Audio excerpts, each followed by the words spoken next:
കാഞ്ഞിരപ്പള്ളി താലൂക്കിലെ മലയോര മേഖലയിലെ പട്ടയ വിതരണത്തിനുള്ള നടപടികൾ വേഗത്തിലാക്കിയ സർക്കാർ നിലപാട് സ്വാഗതാർഹമാണെന്ന് പട്ടയ അവകാശ പ്രക്ഷോഭ സമിതി convener P K. Sajeev, chairman P D. John Pauvath എന്നിവർ വാർത്താസമ്മേളനത്തിൽ അറിയിച്ചു.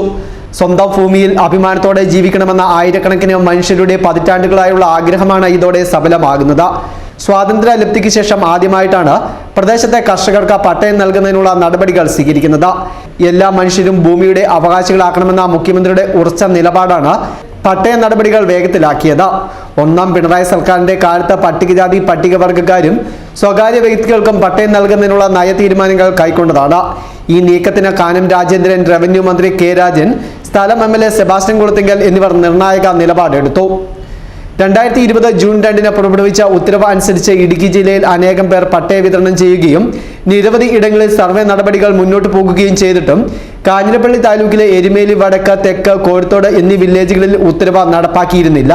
തുടർന്ന് മുഴുവൻ ആളുകളുടെയും കൈവശ ഭൂമിക്ക് പട്ടയം നൽകണമെന്ന് ആവശ്യപ്പെട്ട് നവോത്ഥാന പ്രസ്ഥാനമായ മലയോര മഹാസഭയും കർഷകരും സംയുക്തമായി നടത്തിയ ഐതിഹാസിക സമരമാണ് ഇപ്പോൾ ലക്ഷ്യം കണ്ടിരിക്കുന്നത്.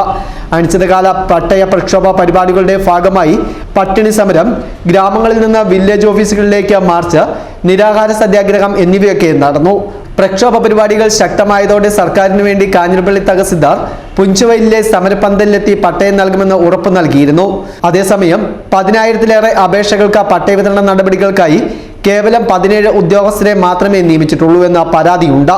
പരിചയസമ്പന്നരായ കൂടുതൽ ഉദ്യോഗസ്ഥരെ ഇതിനായി നിയമിച്ച നടപടികൾ വേഗത്തിലാക്കണം. നമ്മുടെ മേഖലയിൽ നമ്മുടെ അന്നത്തെ ഡിമാൻഡ് പോലെ തന്നെ പട്ടയ വിതരണത്തിന് വേണ്ടിയുള്ള സ്പെഷ്യൽ ഓഫീസ് 17 ഉദ്യോഗസ്ഥരെ നിയമിച്ചുകൊണ്ട് സ്പെഷ്യൽ ഓഫീസ് ക്രിയേറ്റ് ചെയ്തു. 17 ഉദ്യോഗസ്ഥരെ നിയമിച്ചുകൊണ്ട് സ്പെഷ്യൽ ഓഫീസ് ക്രിയേറ്റ് ചെയ്തിട്ട് 4 മാസങ്ങൾ പിന്നിട്ടിട്ടും കാര്യമായ യാതൊരു പുരോഗതിയും ആ കാര്യത്തിൽ ഉണ്ടായില്ല എന്ന് തന്നെയാണ് നമുക്ക് കാണാൻ കഴിയുന്നത്.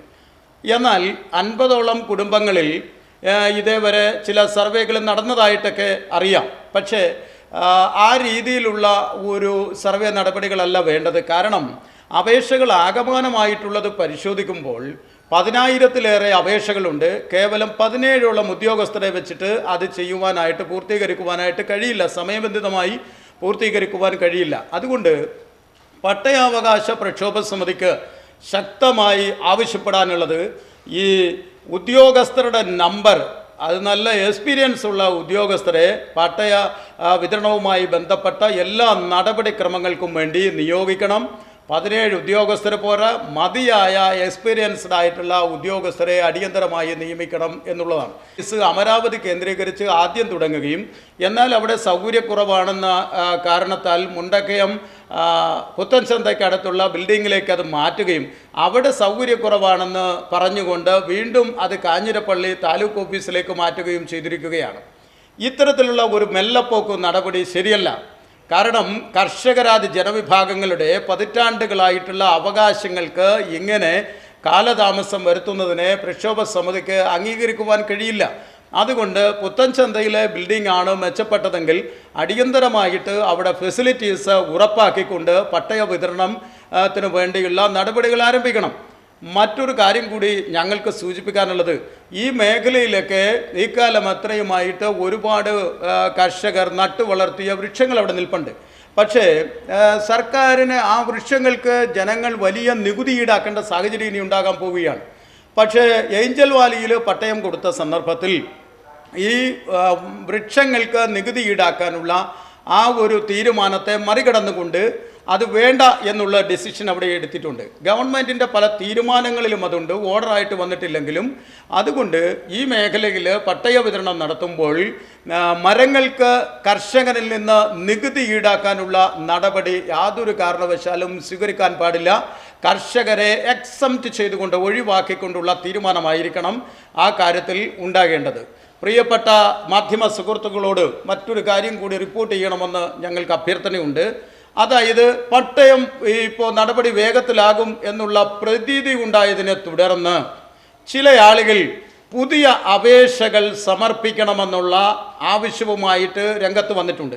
പുതിയ അപേക്ഷകളുടെ ആവശ്യമില്ല എന്ന് ഇന്നലെ റവന്യൂ അധികൃതരുമായിട്ട് ഞങ്ങൾ സംസാരിച്ചപ്പോൾ അവർ പറഞ്ഞിട്ടുണ്ട്. കാരണം 7000-ലേറെ അപേക്ഷകൾ ഓൾറെഡി സബ്മിറ്റ് ചെയ്തിരിക്കുന്ന സന്ദർഭത്തിൽ പുതിയ അപേക്ഷകളുടെ കാര്യമെന്താണ്? ഞങ്ങൾ അതിൻ്റെ അന്തർലീനമായിട്ടുള്ള കാര്യങ്ങളെക്കുറിച്ച് അന്വേഷിച്ചപ്പോൾ അത് കർഷകരെ ചൂഷണം ചെയ്യുന്നതിന് ചില വ്യക്തികൾ ഇറങ്ങിത്തിരിച്ചിരിക്കുകയാണ്. 100 രൂപ 50 രൂപ വീതം പാവപ്പെട്ട കർഷകരിൽ നിന്ന് പിഴിഞ്ഞുകൊണ്ട് അവിടെ പുതിയ അപേക്ഷകൾ ഞങ്ങൾ സമർപ്പിച്ചുകൊള്ളാം എന്ന് പറഞ്ഞ് ചില ഏജൻസികൾ ഇറങ്ങിയിട്ടുണ്ട്. ആ ഏജൻസികൾക്കെതിരെ അടിയന്തരമായി സർക്കാരും റവന്യൂ ഡിപ്പാർട്ട്മെൻറ്റുകളും അന്വേഷിക്കണം. കർഷകരെ ചൂഷണം ചെയ്യുന്ന യാതൊരുവിധ നടപടികളും അംഗീകരിക്കാൻ കഴിയില്ല. പ്രക്ഷോഭ സമിതി ഈ കാര്യത്തിലെല്ലാം കൃത്യമായ ജാഗ്രത പാലിക്കുക തന്നെ ചെയ്യും. ഇപ്പോൾ താലൂക്ക് ഓഫീസിൽ പ്രവർത്തിക്കുന്ന പട്ടയം ഓഫീസ് അടിയന്തരമായി മുണ്ടക്കയത്തെ നിർദ്ദിഷ്ട ഓഫീസിലേക്ക് മാറ്റി സർവേ അടക്കമുള്ള പ്രവർത്തനങ്ങൾ ഉടൻ ആരംഭിക്കണം. കൂടാതെ ഓരോരുത്തരുടെയും വസ്തുവിൽ നിൽക്കുന്ന മരങ്ങൾക്ക് പ്രത്യേക നികുതി അടയ്ക്കണമെന്ന വ്യവസ്ഥ ഒഴിവാക്കുകയും വേണം. പട്ടയം യാഥാർത്ഥ്യമാകുമെന്ന് അറിഞ്ഞതോടെ വീണ്ടും അപേക്ഷ സമർപ്പിക്കണമെന്ന് തെറ്റിദ്ധരിപ്പിച്ച് ചിലർ പണം വാങ്ങി കർഷകരെ ചൂഷണം ചെയ്യുവാനുള്ള നീക്കം ചിലയിടങ്ങളിൽ നടക്കുന്നതായി അറിയുന്നു.